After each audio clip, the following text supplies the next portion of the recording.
All right. Good evening, everyone, and welcome. Thank you so much for joining us this evening. My name is Nora E. Darrington, and my pronouns are she, they, and I'm going to be the conversation partner for the evening. With me is author R.B Lemberg, and I will throw it over to them to kick things off with a reading from the novel under discussion this evening, which is The Unbalancing. You can order your copy from Wildman's Books, wildmansbooks.com. You have signed book plates available. So, RB, take it away. Thank you so much. Thank you, everybody, for being here. I'm R.B Lemberg. I use they, them pronouns. And I am so excited to be here at Wildman's Books. So, hello, whether you're joining us on live stream or you're watching this video recording later, I'm so glad you're here. I've written a whole bunch of stuff set in my secondary world, fantasy world called the Birdverse. But this is my first novel. You don't need to read anything else to read this novel.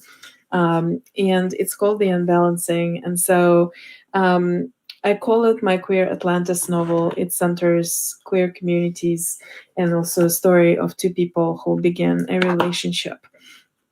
And so I'm going to read for a bit from the very beginning of the book. By the way, this book is gorgeous, and this is thanks to Tachyon, my publisher, and designer Elizabeth Story, who not only provided the cover, but also awesome internal art.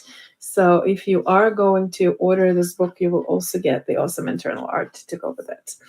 One of the two protagonists of this book is the poet Irigra Lilun, who is a neurodivergent, probably autistic, although it's not stated, person who uses also they, them pronouns. And the book begins with their viewpoint. When I first came to Semberi's hill, it was frizzed in fog, soft and wispy like ghost breath. The hill was just off the harbor to the north, down a path overlooking the sea.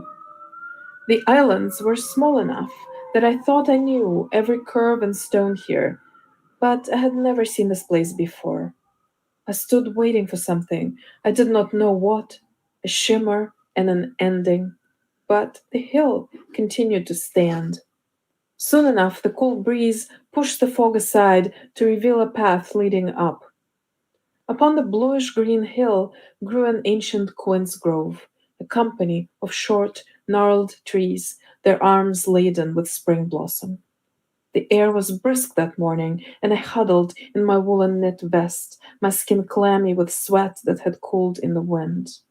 The boughs of the trees on the hill swayed with the motions of air, the petals rustled and clung to each other, and no other sound could be heard but my own labored breathing, harsh like words that demand to be written down right away. A poem about the deeds of creation, the goddess bird descending towards the land with the 12 magical stars in her tail. I had forgotten to bring my notebook. I went up and up.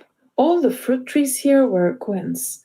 I had seen such trees in town, growing alongside the more plentiful apples and pears, but they all looked younger. Here, the noble quince trees stood side by side, an old guard protecting each other, still fertile, still blossoming. They did need a good pruning. Later that day, I met Samberi. That was a year ago. I came here almost daily now, often with my pruning shears and my trowel stuffed in the pockets of that same woolen vest, now much more tattered for the wear. But this morning there was urgency in my step. Just before daybreak, the islands had quaked, knocking me right out of bed. I had been dreaming, I think. Dreaming of the star of the tides, a desperate blue presence under the wave, contracting and expanding. A scream! I wasn't sure if it was me who shouted. A few books fell off the shelf. An earthenware cup of water cracked by the bedside. I barely remembered to pull on a pair of pants before running east through the streets of Gilgal. Instead of turning south towards the harbor, I headed north on the narrow, now familiar path to Samberi's hill. To the east was the angry sea, all muttering water and spittle of foam. I looked up at the grove. The trees were still standing. Now that I was here, I wanted to stay at the foot of the hill, postponing any actions or conversations, simply to listen. I heard my own strained breathing, and beyond it the sea lapping anxiously, incessantly at the moss-laden stones below. The hill itself in my mind was grasped from within by the roots, the invisible, deep, endless roots of the quince trees. If the roots could speak, I would come here with my notebook and write down the words, then perform that as poetry. A small notebook was, in fact, in my pocket. I had a habit of stashing them in every piece of clothing. But I needed to check on Semberi, and so with a sigh I climbed up the hill to the grove. There was nobody there. I stood for a while, waving my arms just slightly in the air, as if I was a tree among other trees. The earthquake had passed, but the roots of the trees felt shaken, like limbs taken to tremor long after a heart murmur settles. Some of the branches lay broken, but most of the quince trees made it through the night unharmed. After a while, I crouched. It was always a visceral relief to touch the soil here with my fingers. I inhaled deeply, anchoring myself in the wet smell of the earth and the delicate sweet perfume of the quince. Many of the trees still held on to their blooms, defiant like me. At last, a semblance of peace settled in my body. I closed my eyes and called on the magic of my two deep names. I pronounced each deep name in my mind, first the longer, weaker two-syllable, then the stronger single-syllable, and felt them unfold like a sudden burst of a strong headache. A few moments later, the pain receded, leaving behind a feeling of heat at the crown of my head. I could now envision my deep names, two strong lights hovering just above my hair. The two syllables shining was blended of two smaller pinpricks of its syllables, adding up to a word. The single syllable's power could not be divided. Having called on my lights, I now could make a line between the deep names and make magic. But I often was tempted to let them simply flicker like tiny lighthouses calling ships to the shore. With an effort of will, I focused my magic on the trees and traced the root's journey into the earth. Not good. The earthquake was over, but the disturbance itself continued. It came from far below the ground, from the northeast southeastern direction. I turned that way. The curve of the hill here obscured the sea, but I knew what was there. A vast expanse of water, and in it the star of the tides, tossing and turning in its restless sleep. With my magical senses extended, I perceived the star in my mind's eye as a mass of azure, deep within the blue of the wave, a tangle of deep names as wide as the isles themselves. The star of the tides, the sputtering star, the unquiet sleeper, all the names we had given it over the last 1,000 years. The star was tethered to the archipelago, to the mother mountain at the heart of this island, our largest island, Geo. 1,000 years ago, it was Semberi who had brought the star to the archipelago and cast it into the wave.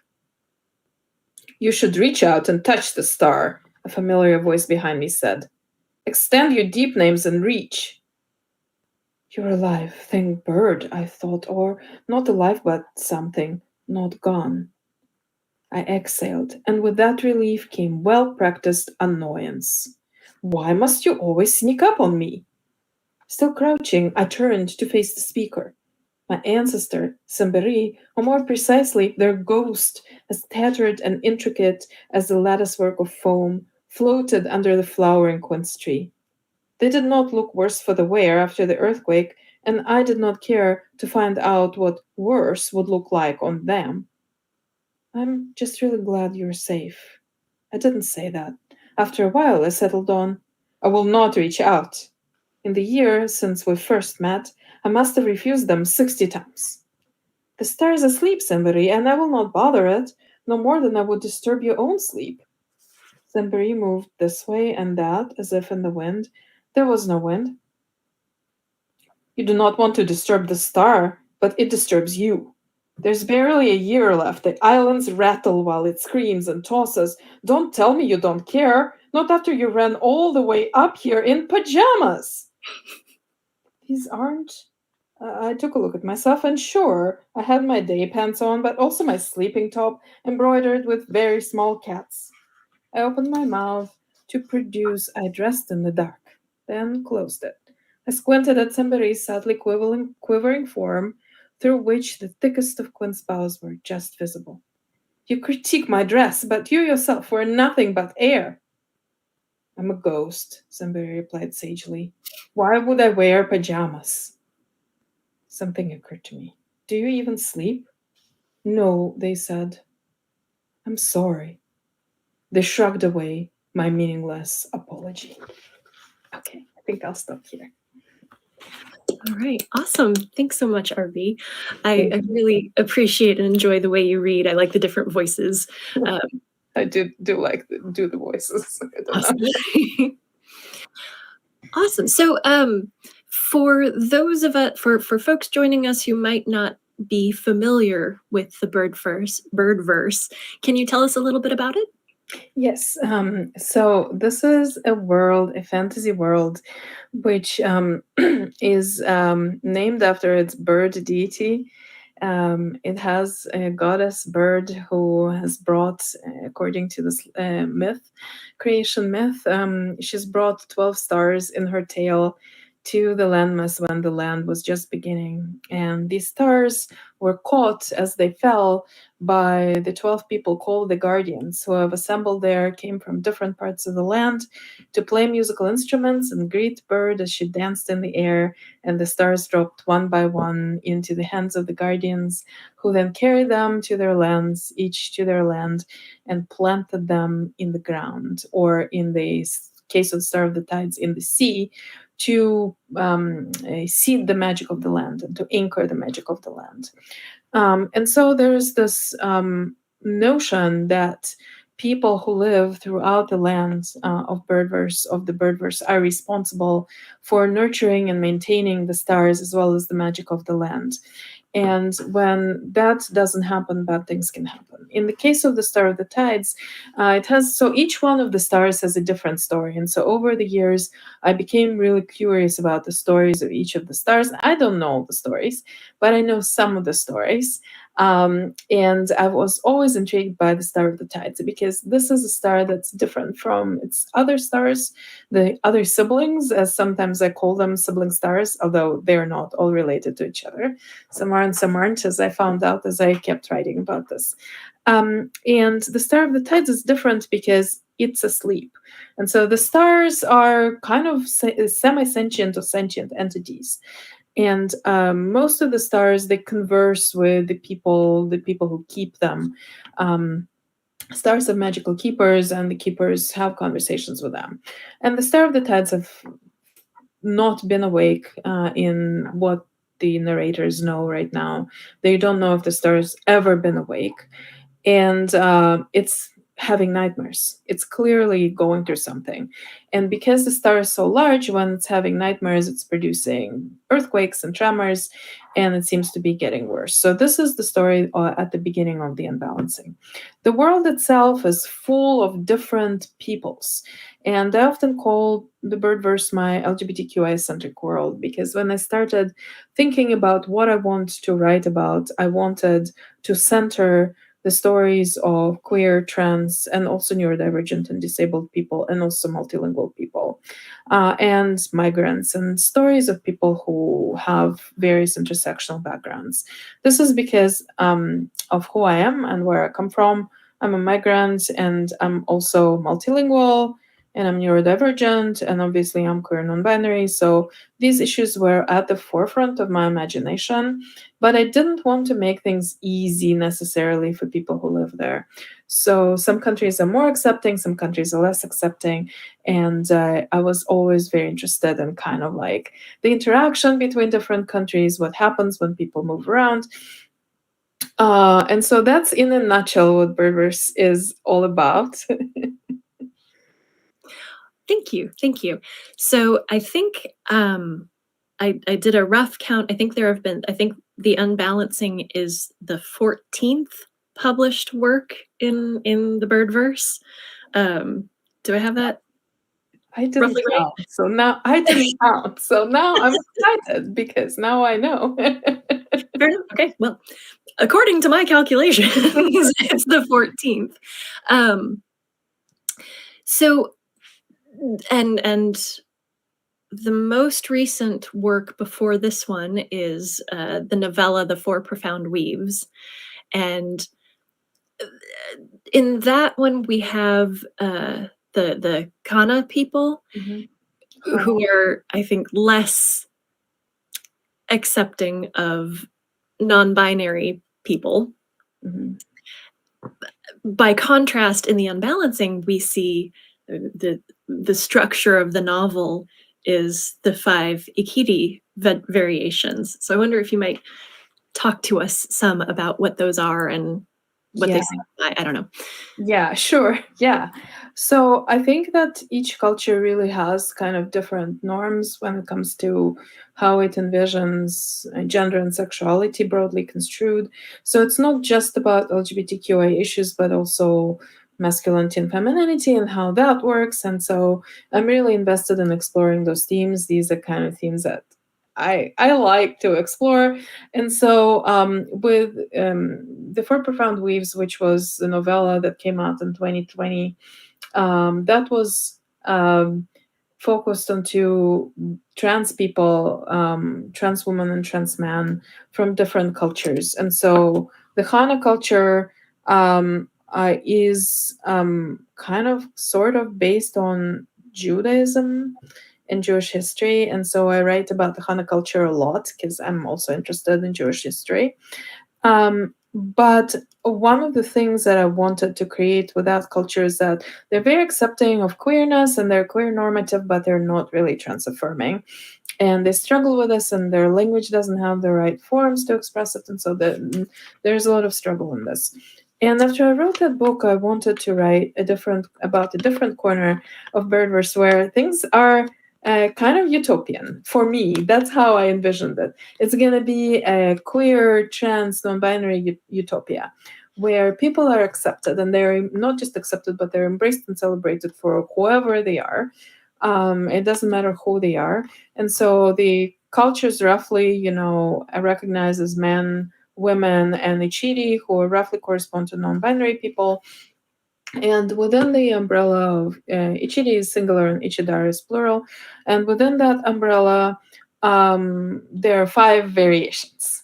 And so with the 5 variations, I kind of came up with it years ago when I was coming out, which was really ages and ages ago. And I was really interested in exploring how people use different labels for different sub-identities within the non-binary umbrella, if you want. And the terms are always in flux in our world. And so I was kind of trying to envision what would happen in a utopian world where really there's a lot of openness. It's not our modern world, so it's not a direct mapping, but there's a lot of openness and people are invested and really, going with it. And so the 5 variations are represented by animals because they love their animal symbolism. And so they're represented by different animals. There's a turtle, there's a fish, there's a snake, there's a deer, and there's a bear. And so each of those animals are, symbolically represent a certain variation. And each variation has a saying. So, for example, the serpent variation is I am all the serpents, which is kind of like represents, all variation. Like I can't commit to just one thing, it's all of them. Or the very first variation in the book is Ichar, which is represented by the deer, and the saying, oh my God, I've muted my background. Let me try to do something with that because it's not going to show you correctly. Maybe it will not want me to do that. Apply visual effects. Okay, let's see. Is this better? Should be better. Okay, so here's a page from the very first variation, which is HR, and it's symbolized by the deer.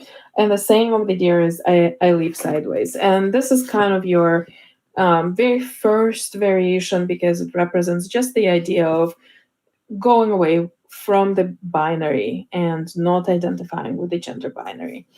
And then the very last variation in this book is Zor, which is represented by the turtle. And the turtle is, I'm going to find it because it's a cool drawing and I want to also squeal about it a little bit. And it's represented by the drawing of a turtle which says, "I carry my world."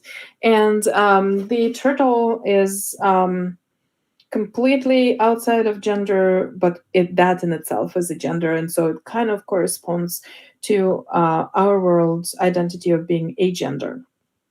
I first came with these doodles, and then I sent them off to to Elizabeth Story, who's amazing, and she just made them into what they are. And I just sent little symbols to her. Some of the variations have correspondences, like some of them, okay, I can say it's agender or it's, genderqueer or whatever. And some do not have a direct mapping. And that too is reflective of how my world building works, because I want to create societies which do not necessarily exist in our world, even if they're inspired by real worlds that we inhabit as people right now. I delight in my ability as a fantasist to create new things that do not necessarily exist, that I keep thinking about. So that's the 5 variations. And then one of the things about the archipelago, because they are so utopian in how they are very accepting of and embracing and celebrating of all ranges of identities, other places kind of make fun of them sometimes. Oh, these people with their variations, there's too many variations. And so later and beyond this book, they have history that continues beyond this book. And I am waiting to explore it in future works, how exactly that interaction with other people works. Because that too is going to be interesting, not necessarily utopian though. Absolutely. So I don't know. I'm wanting to avoid spoilers, but at the same time, this novel is basically a prequel, I guess you could call it, to a poem from, I think, 2015, Rana's Unbalancing. Mm-hmm. And so from that poem, we know where things are headed. I'm going to try to leave things vague. Yes, so I then, spoiled it all. I spoiled yeah. the poem. So then, I guess my first question then is, I mean, I'm fascinated to hear you describe it as utopian, because it absolutely is. I wanted to go live in this world, except for maybe the earthquakes and Yeah. I've lived with earthquakes. So what made you decide to create such a utopian world, sort of knowing where it's headed?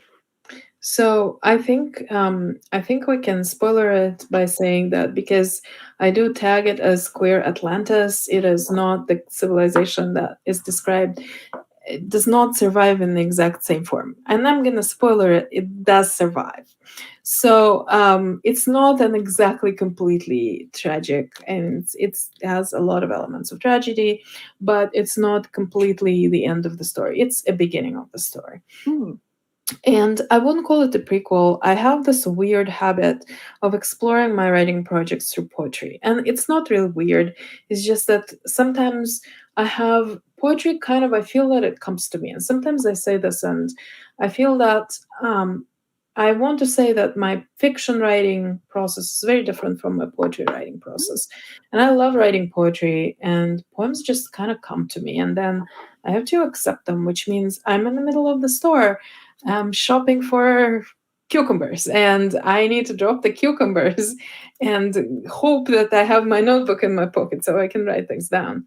And I have gotten used to over the years to just go with it, because I will not. It's not going to come back. So when it comes to me, I need to, and if it's in the car, I need to park the car and start typing away on my cell phone or my notebook, whatever it is, because it's not going to come back. And so a lot of my ideas come to me through poetry, and a lot of them come through as feelings or rants that my protagonists want me, and I don't know them often at the beginning. I have no idea. And so they want to rant, and they want to complain, or they want to say that something's really, really important to them, and I need to write it down. Sometimes it's like love stories. And, oh, let me tell you about this person. Well, I have no idea who you are, but yes, I will write it down. And so a lot of times these poems start my process. And so with Runners and Balancing, I had this very angry woman who was in my brain swearing. She was so angry, and she was just swearing and swearing. And she was very upset that this other person, was unnamed in the poem, was paying too much attention to the quince. And there was this quince, and you have to save the seed of the quince. And why is this important? Why are you thinking about this? And so I was really fascinated by her. And I wanted to know more about her. And I learned more about her. And that's Randra, the other protagonist of the novel. And then I started thinking, well, the quince, what's up with this weird fruit? And so then I got the whole story kind of spun out of it. And I knew that it would be really difficult to write it because, for some reason, because it is, has elements of tragedy. When I was thinking about the plot, and I was thinking, oh, it's going to have a terrible end. And I don't have the mental capacity to write this terrible end. And it would be Randra's viewpoint, and would be just her, and it would be this grand heroic tragedy. And it's like, okay, I will write it, but not today. I will write it, but not today. And so that went on for a while. And then I suddenly realized, well, the person with the quince is who I want to write about right now. And then I inserted the viewpoint of Rigre Lilon, who is the gardener and who cares a lot about the quince.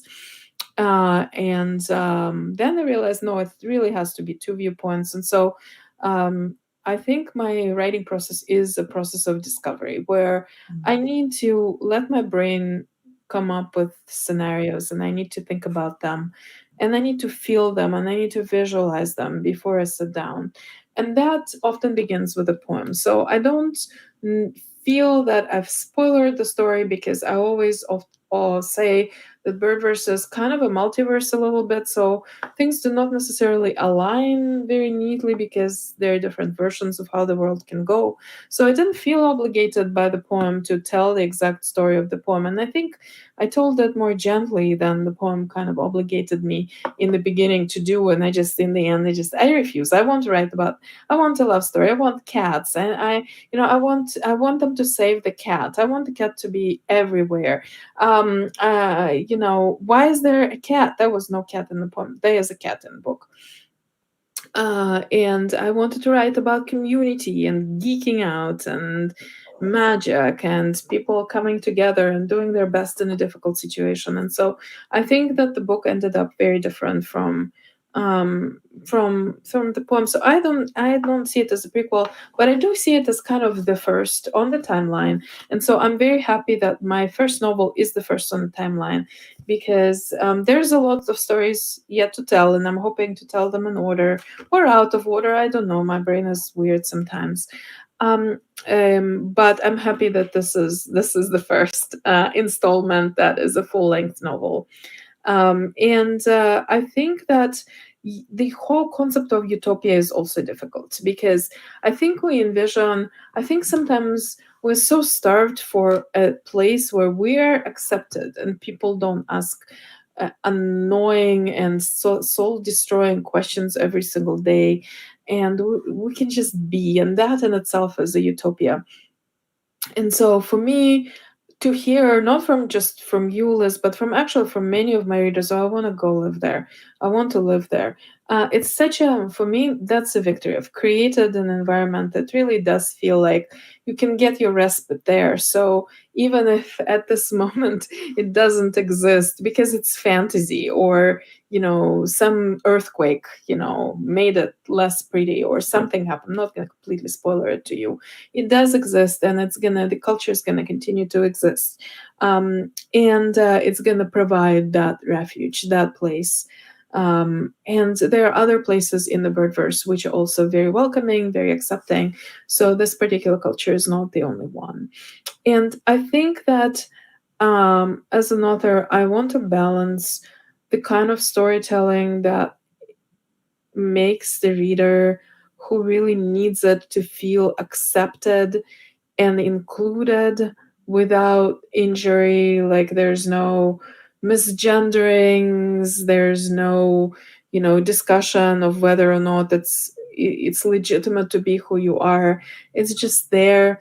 And at the same time, the story itself is not an easy story, and it has many difficult moments. It deals with difficult themes, but I think that I didn't want to write a book in which people who are marginalized, people like me, but in general, people who are marginalized, are injured because the narrative just keeps keeps uh, keeps just not seeing this way of being as a legitimate way of being in the world. And so it's kind of an interesting balance, and I hope it works. I think it works, so I'm happy. So I hope my readers will be happy too. Absolutely. That makes me think about, how sort of the timeline of queer storytelling, we have like the bury your gaze, and then we have a billion coming out stories, and now we're getting to, okay, no, this is just, it's a story with queer people living their lives. So I think that's really delightful. Yeah, I think that's great that we get to have that. I also think that publishing plays a large role in what is allowed, because I'm thinking about I'm think I'm thinking about some of the decisions writers had to make earlier in order to achieve publication. So the bury your gaze trope, this is how people could have queer representation in books, because the books where the gays are not buried, or at least one of the couple is not suffering some tragic demise, these books would not be accepted. They would not be published. And so the only way for the queer happy endings to see the light of day was through extremely small presses or zines, or and that all flourished and all that existed. So I don't want to erase it either. But mainstream publication, or even independent, larger, more visible presses, they wouldn't publish those books. And I feel that, especially as I keep thinking about the work of Ursula K. Le Guin, in which I'm immersed because I'm writing some academic stuff about her. And she discussed it about the Left Hand of Darkness, about how she made some of the decisions about the Left Hand of Darkness that she wouldn't necessarily make if she had complete creative freedom, and if these limitations did not exist in publishing. And so then the readers come and say, why did you do this? Why did you do this? Well, otherwise the book will not be in front of you. And that is a painful reality. I don't like this reality. As we're coming out, I think as we kind of got more acceptance from publishing, it shifted from you don't have to bury your gaze, but it has to be a coming out process where you laboriously explain your coming out and your identity to the reader, who is presumed to be completely unfamiliar with anything queer related. And that in the beginning, I was really excited about that, because for me that represented the break with the bury your gaze trope, and I embraced the let's do the coming out narrative. I've written a few in my day, and it was interesting to me also because I was coming out later in life relative to people who were born in the U.S. Because I lived in my 20s. I was closeted, and as a migrant, coming from from the former Soviet Union, where we didn't have a lot of acceptance or at all, or any literature or any representation. It was kind of difficult to figure out how to be out, and so I came out relatively late in my life. And so these themes really interested me, especially as they pertain to more, intersectional and marginalized people. And then people started telling me, well, why coming out narratives? Let's do something else. So and then I was empowered to do something else. And actually, my first story that was published was about three queer teens on trading quest, and they just went to trade somewhere, and it didn't work out, and that was the story basically. So it wasn't even a coming out story. And I am so happy that we have moved beyond this kind of tokenization and very narrow range of narratives that we can do. But I do still feel there are limitations on queer storytelling and what mainstream presses would accept and how they would accept it. And so I'm waiting for there to be more acceptance, but unfortunately, I also feel that right now we are facing a backlash, and we're facing a lot of scrutiny from school librarians who censor, schools censor books, and legislators censor books, and I think that's a terrible thing. And so I'm concerned about this backlash, but I'm also determined to continue working, because I've seen firsthand the power of the stories, not just mine, but everybody's stories, the power of representation, and the kind of hope that they can give to any reader, really, not just young readers, but any readers. And I just want to keep putting my work out in the world and supporting other people's work, because I feel that's important. So that's basically where I'm at with that. Awesome. I have a couple of things I kind of want to say in response. My intention was not to denigrate coming out stories, but rather I think the kind of obliquely refer to the idea that you have to justify why a character is queer. Like Yes. it's if there's no story reason for them to be queer, why are you making them queer? Again, the idea that straight is just the default. Mm-hmm. And Liloon in The Unbalancing is wrestling with their own non-binary identity and which variation am I, and that resonated a lot with me. That I felt very seen.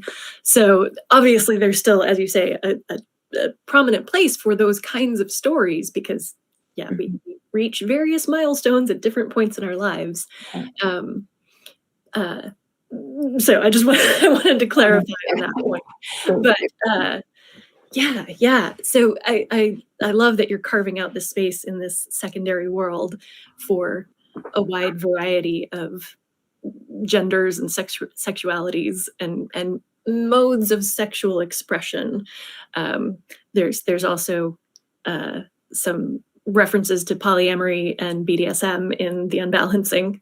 So again, utopian. Yeah, I think the polyamory in the book is there because I really wanted to move away from the nuclear family model, which is the more kind of heterosexual or even patriarchal model of being in the world. And I wanted to envision what would it like if radical acceptance of queer identities would happen. And it ended up being a kind of society where consent is extremely important, and then obviously they have the age of consent, and what happens between consenting adults is their own business. And I also wanted to explore how children are raised. So in this book, there is mention of a polyamorous family. Liloon has three fathers. Semberi is an adoptive parent who is asexual, and yet is a parent through adoption. And there's just many ways to be to be a parent in this world, which also reflects honestly our world as well. And I think that the nuclear family as a dream does a lot of damage to kids who are not raised by a nuclear family. And there are a lot of kids like this. Many are raised by single parents, many are raised by same-sex couples, or even polyamorous households. Many are raised by grandparents, and this is kind of a secret that's kept, and not a lot of people are writing about it, talking about kids who are raised by relatives, especially grandparents. And I think I encounter it quite a bit. And so I wanted to, in this utopia, I wanted to move away from the heterosexual paradigm of the dream of nuclear family is the only way to be in the world. And again, it's not perfect, because they have these parties, they go to parties, they love their parties, but not everybody likes a party. And so some people just can't stand the party. And so just like in our world, some characters are uncomfortable with the fact that so much business is done at the party. They have discussions at parties, they make plans at parties, they meet each other at parties. And honestly, so do people in our world, because there's just so much, in science fiction convention, you go and you do BarCon, where a lot of people schmooze and meet editors, meet writers, and writers meet agents, etc. But what if you don't drink? And what if you don't like very loud gatherings? You can't do BarCon, it's very uncomfortable, and you're just not fun, quote unquote, so you're not a part of that crowd, which can cost you opportunities. And so even the utopia is not necessarily utopian for every single person in the same way. And so that is also something that I explore in the book. As for coming out stories, this came through, and I think that you weren't putting them down, but I think that there are definitely trends of like, oh, this is permitted now, let's write about this. Oh, this is permitted now, let's write about this. I personally really like coming out stories. As I said, I find a lot of use in them. I think that coming out is a major rite of passage for queer people. Also, people need to come out over and over again, sometimes because you discover more things about yourself, sometimes because people just don't remember from day A to day B about that you already told them who you are, and you need to do it again. Or you meet new people and you need to come out again. And so it is an intense and integral process in the lives of many LGBTQIA plus individuals. And so for me, I am never not going to write about coming out stories, just because I love them. Honestly, I do. And I especially love them when it's like an iteration. Okay, I figured this part of myself out. I get to talk about it. Oh, now I get to talk about something else. So Lilon knows that they're non-binary, but they don't know which variation they have. And it takes them so long to figure it out. And they're kind of a very, thoughtful and slow person. And it takes them so long, and they think about it, and they look at the tokens, and they try them on, and they have conversations, and they're not sure. And for other people, it's like, I know, well, let's go. I know. Rana is the other protagonist, and she knows everything. She is not pondering. She's there. She's ready to act. She knows. She's a cisgender queer woman. She knows that. She has no doubt about anything, and maybe she should.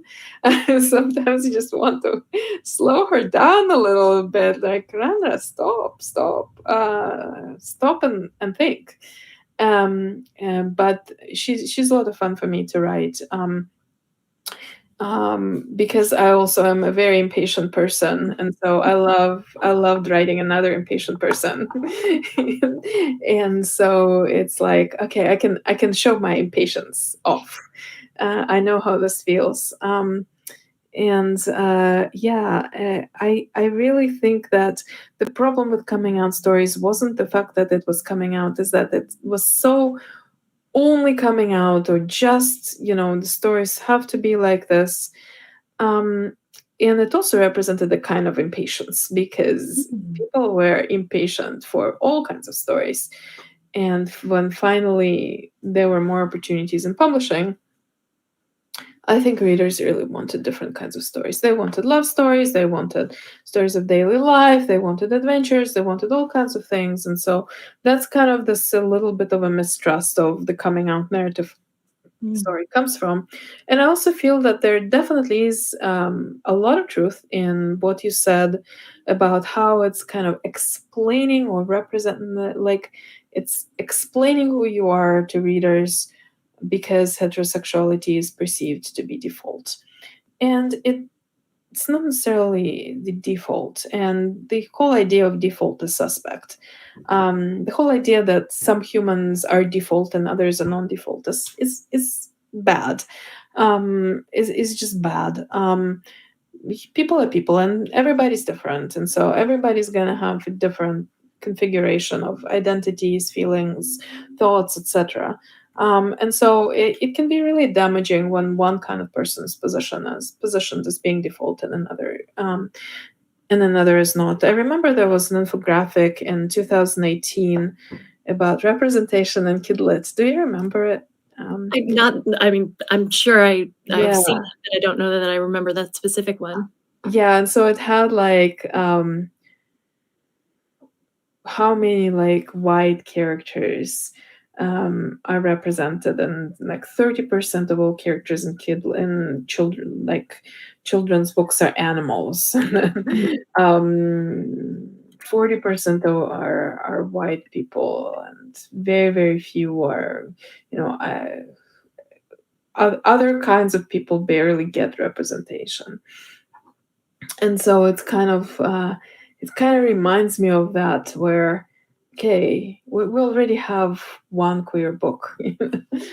we we have 10 books about bears, but we only have one queer book, and that is going to be it. So that's, I think, what people want to move away from. Yeah, absolutely. You mentioned tokenization, and yeah, we've published our queer book for the year. We've published our Black book for the year. We've published, yeah, definitely moving away from that. Yeah, yeah. Okay, I have I have this whole list of questions, most of which we didn't actually get to, which is wonderful. Oh, I do think it would be wonderful. I would love to hear more from you about the metaphysics of the Birdverse, Oh yeah. and deep names. Okay. How much time do we have? Do we have 6 months? I am very invested in exploring ideas in my world building, which I also ponder for some reason in my real life.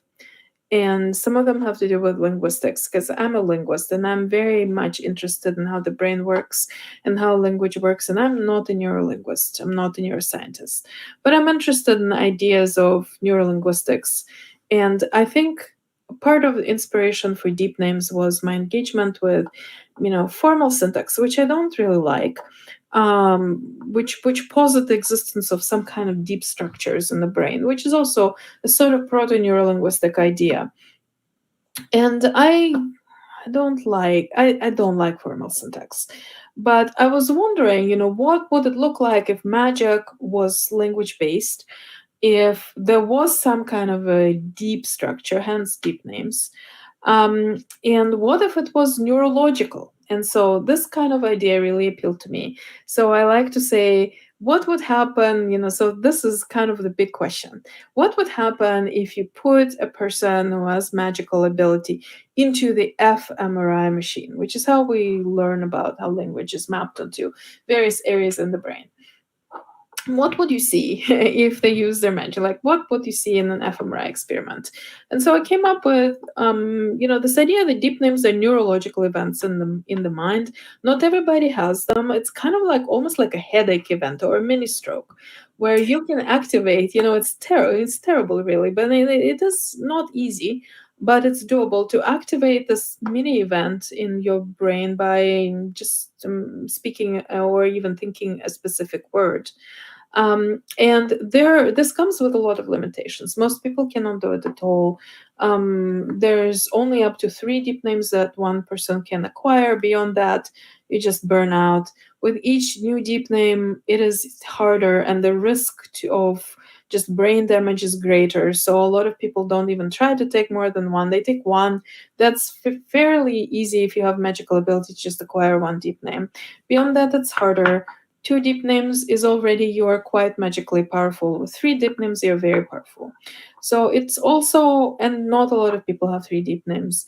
I also played with this whole, syllabic structure, and how longer deep names are less powerful because the stress and the breath, it's breath. The magic is breath based.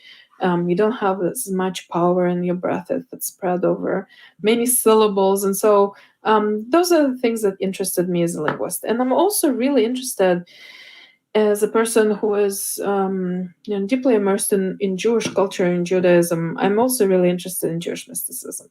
What's interesting in Jewish mysticism to me is that it is language based, and it is basically heavily reliant on the idea that the world is made out of language. Speaking it, but also the letters themselves, the letters of the Hebrew alphabet, have been used to create the world according to many Kabbalistic sources.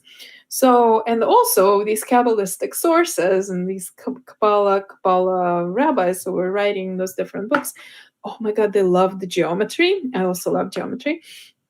And so they wrote a lot about geometry, and so I also like geometry, and so I incorporated it. So it's kind of a strange, the metaphysics of Birdverse, of magic in the Birdverse, are a strange mix, but appealing again to me, of language, linguistics, neuroscience, very mildly, because I don't want to go all sciencey, but it is definitely inspired by some ideas in neuroscience, Jewish mysticism, and geometry. So I think that's it basically. And in some corners it's very art based. The metaphors are very art based. So in the 4 profound weaves, there was a lot about weaving, because the metaphor of weaving is how this particular culture that I was writing about was envisioning how the magic worked. But in the Unbalancing, just more what I perceive as more regular Birdverse magical geometry, where it's a magic system, and it feels like a headache, and also like light, and you can make geometric shapes out of it and combine them. So that's kind of where it's at. Nice. Well, I feel like that also sort of is representative of the Birdverse to a certain extent. There are levels that readers can dive into. I mean, there's the story that you wrote for or published on Patreon. What is it? The Book of Seed in the Abyss, which is kind of, I think you've referred to it as sort of like excerpts from the Talmud. Yeah. And which so you can go super deep into the lore of this world, or sort of stay closer to shore. So yeah. well, we're starting. Sorry, go ahead. Is it okay, or are we out of time? I think we're good. Go for it. Yeah, I think that I love appendices, and I love kind of like I love deep world building. That's why I'm in fantasy and not in other genres. I love world building, and so I'm also a rereader. I love to reread. So when I write, I want my books that are like public facing, I want them to be rereadable. And that means that I will put some layers into it that will not be necessarily visible in the first read, but will be visible on other reads. And that's kind of the benefit of having the lore in the back of my mind, because I can hint here and there, and then if the people choose to read more, which not everybody has to, obviously that's not required. This book is a complete standalone. And if people do read more, it's rewarding. So on Patreon is where I put these pieces that are for people who love world building, and you can get a lot of it for $1 a month, and you can read. So this Book of Seed in the Abyss will be reprinted in my short story collection, which is coming out actually in November. And that's, I call it my Kabbalah fanfic, because it's just It's not a fanfic, but maybe it is. Who knows? I don't know. Maybe call it a retelling. If it's something ancient, you call it a retelling. If it's new, you call it fanfic. I don't know. I don't know what this terminology even means. And it's a story about a person who stole a book. And the rest of it is about mysticism, Jewish mysticism,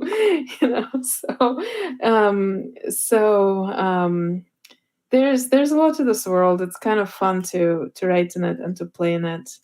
And I hope readers will discover, whether it's one book or more, I hope that readers will discover it and share in the fun. Absolutely. So the question I was going to ask was, what do you have coming up? Okay, so I have my short story collection, which is called Geometries of Belonging, and I had a copy somewhere here. Ooh, do you have an arc? I have an arc. It's here, and it's going to be published by Fairwood, and it has most of my published short stories in this world, and a few poems, not too many. I think there's 4 poems total, and the rest are short stories. So I'm excited about this because it combines some of my stories which were up for awards and poems that were up for awards, and in one place for my readers to find. And then in February 2023, I have a poetry memoir coming out, which is my first realist work, a book. Yeah, I've written other realist works, but this is my first realist book that describes. It's about Soviet Jews and climate change and circumpolar Russia and Ukraine, where I grew up. I was born in Ukraine and lived in circumpolar Russia. And it features an ice dragon, but it was real. So it does not qualify as fantasy, even though it has an ice dragon in it, because it was real. It existed. So that's what I have coming out. I have a few projects in the pipeline that I'm working on. I have a novella on submission that I hope is going to come out at some point, and I'm working on 2 other novels. So hopefully I'll finish them soon, sooner rather than later. Fantastic. Well, just to remind folks, this novel is The Unbalancing, which you can purchase from Wildman's Books, wildmansbooks.com. You can get a signed book plate, so you can have a signed copy of The Unbalancing, the first novel in the Birdverse, and kind of an origin story. How about that? So you anticipated a number of my questions, basically. One of them was going to be, do we know where the rest of the stars are? And so you said that, yes, you do, and we may well get those stories later on. I know about many of the stars. I can't say that I know about all of the stars. So hopefully we'll get some of the stories, yes. Awesome. Fantastic. Well, thank you so much to Wildman's Books for having us. And thank you so much, R.B, for this time to chat about your remarkable book and your remarkable world. Thank you so much for being such a wonderful, lovely conversation partner, and for your great questions. And thanks so much to Wildman's Books for having us here tonight, and to all the people who are tuning in. I hope you have a very good time of day or night, whatever it happens to be right now for you. And hope that we'll meet again in some context. Take care.